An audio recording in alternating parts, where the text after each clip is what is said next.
Ticket మీకు ఇవ్వకపోవడం వల్లనే గెలుపు సాధ్యమయ్యి ఉండేదా? కాంగ్రెస్ పార్టీ గెలవలేదు. మరికొంతమంది నేతలు కూడా ఎమ్మెల్యే టికెట్ కోసం ఆశించారు, గెలుపుకు సహకరించలేదు. ఈ కార్పొరేషన్ చైర్మన్ పదవితోటి మీరు సంతృప్తిగా ఉన్నారు? ఎలక్షన్స్ 6 నెలల ముందు శాంక్షన్ అయిందా వాళ్ళు చెప్పాలి.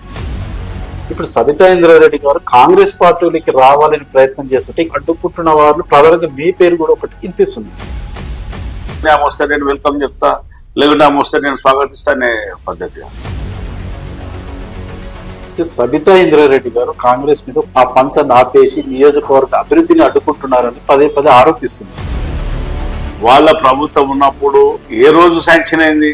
అంటే ఇప్పుడు కాంగ్రెస్ పార్టీ ఎమ్మెల్యే కాదు కనుకనే కాంగ్రెస్ ప్రభుత్వం ఇలా చేస్తుంది అనుకోవచ్చా? ప్రజా పరిపాలనలో అందరూ ఉంటారు. ఒక రోజు వాళ్ళు ఉంటారు అధికారంలో, ఒక రోజు మేముంటాము.